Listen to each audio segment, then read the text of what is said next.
जानना चाहते हो किताबें ब्लैक एंड व्हाइट क्यों होती है? क्योंकि ये उस माँ की तरह होती है जो अपने एक बच्चे को जन्म देने के लिए अपनी सुंदरता और अपनी जिंदगी कुर्बान कर देती है। ये ब्लैक एंड व्हाइट किताबें अपना रंग उसको देती है जिस इंसान से उसका दिल जुड़ जाता है। ये किताबें कभी ना कभी इंसान को मुश्किलों से बाहर जरूर निकालती है। जिस तरह से अगर तुम्हारे पीछे कोई गुंडा या दुश्मन लग जाए तो तुम्हारा कुत्ता अपनी जान की परवाह ना करते हुए अपने मालिक को मुश्किलों से निकालता है, उसी तरह किताबें भी अपने वफादारी के धर्म को निभाना अच्छी तरह जानती है। जब हमारी रियल लाइफ में कोई अगर बहुत बड़ी मुश्किलात आती है तो किताबों का ज्ञान ही हमें वहां से निकलने की प्रेरणा देता है। किताब जितना वफादार दोस्त कोई नहीं होता। उसके पेज कितने भी फाड़ो, उसको कहीं पर भी रख दो, लेकिन उसके मन में ये नहीं होता कि मेरे साथ कुछ गलत हो रहा है। वो फिर भी अपना गुण नहीं छोड़ती, वो ज्ञान देती रहती है जब तक कि लेने वाले का दिल हरा ना हो जाए, जब तक कि उसको किताबों की बाहों में नींद ना आ जाए। कौन कहता है कि किसी इंसान को सिर्फ अपने महबूब की बाहों में ही अच्छी नींद आती है? शायद उन लोगों ने कभी किताब के बारे में नहीं सुना, लेकिन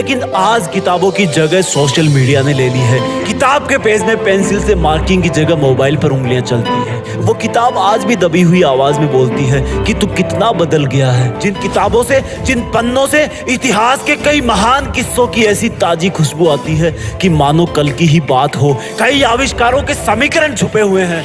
वो बेजुबान तो होती है लेकिन दिल की बहुत सच्ची है। वो बेजुबान तो होती है लेकिन उसके इशारे तुम्हें हमेशा सही रास्ते ही दिखाते हैं। वो बेजुबान तो होती है लेकिन उसका दिल तुम्हारी तरह काला नहीं होता। उसके पन्नों में एक बार जो लिख गया वो तब भी उसके दिल से नहीं मिटेगा जब शायद तुम भी उस दुनिया से मिट जाओगे।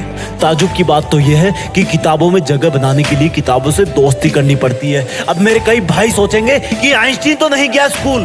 कहना सही है आपका। स्कूल न जाने का मतलब ये नहीं कि आइंस्टीन ने किताबें नहीं पढ़ी। अब्राहम लिंकन जो कि अमेरिका के राष्ट्रपति बने, वो पड़ोसियों से किताबें उधार मांग के लाते थे। डॉक्टर अंबेडकर जिनको क्लास में घुसने नहीं दिया जाता था, उनके किताबों के प्यार ने उनको भारत का संविधान लिखने के काबिल बना दिया। आज किताबों की जगह पीडीएफ ने ले ली है और जहां पर तुम पीडीएफ पढ़ते हो वहां बहुत सारे काम होते हैं। तुमने सबको मिक्स कर दिया है। पीडीएफ पढ़ते हुए तुम्हारे पास नोटिफिकेशन आते हैं कि किसी ने तुम्हें फोटो में टैग करा है, किसी ने तुम्हें कमेंट में मेंशन किया है। मत करो किताबों के साथ अन्याय। इतिहास में कोई पीडीएफ नहीं था तो क्या लोगों ने ज्ञान हासिल नहीं किया? जरा सोचो उस इंसान के बारे में जिसकी रोजी रोटी सिर्फ किताबें बेचने से ही चलती है। वो रोजी रोटी नहीं, तुम्हें तुम्हारी जिंदगी बेच रहा है। उस जिंदगी को बर्बाद मत होने दो। किताबों की आवाज को पहचानो, कभी दिल लगाकर देखो, तब देखना किताब तुम्हारा पूरी रात भर कैसे साथ निभाती है। महान इंसानों का रहस्य है किताबें। तुम्हारी सफलता की एकमात्र उम्मीद है किताबें। अब भी अगर इग्नोर करोगे तो जिस तरह किताब कभी दबी हुई तुम्हारा वेट कर रही है, उसी तरह तुम भी कभी अपनी किस्मत के बदलने का वेट कर रहे होंगे। Just study.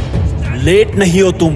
हाथ बढ़ाओ किताबों की तरफ। उसका मन साफ है, वो तुम्हें माफ कर देगी। जब तुम दोनों एक हो जाओगे तब तुम दोनों किसी का भी मुकाबला कर सकते हो। सोशल मीडिया को भाड़ में जाने दो। जिस किताब को पढ़ते हुए तुम्हें नींद आ रही है, क्या उसको लिखने वाला एलियन था?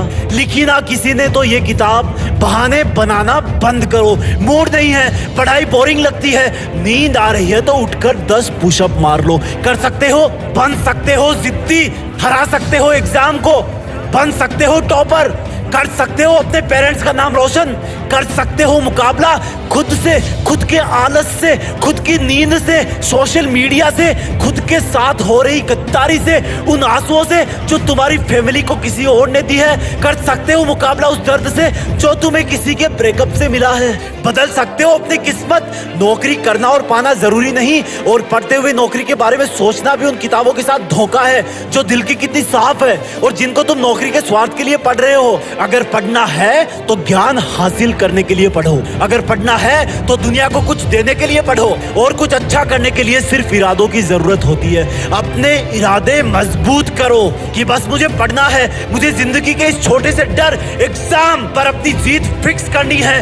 किताबें भले ही ब्लैक एंड व्हाइट हो लेकिन अपनी जिंदगी में रंग भरती है, और अगर तुमने इनसे दूरी बनाई तो तुम्हारी जिंदगी सच में ब्लैक एंड व्हाइट हो जाएगी। तुम्हें पढ़ना होगा, अपनी जिंदगी में रंग भरना होगा। उस रंग से ही तुम्हारे घर में रोशनी आएगी, वो रोशनी तुम्हें सितारा बनाएगी, और जब तुम सितारे बन जाओगे तब उसी किताब की ब्लैक एंड व्हाइट लाइन में एक नाम तुम्हारा भी शामिल हो जाएगा, और फिर तुम भी किताबों से प्यार करने वालों की जिंदगी में रंग भरोगे। और प्लीज आइंदा बेइज्जती मत करना किताब की, ये बोलकर कि मन नहीं करता। जय हिंद, वंदे मातरम।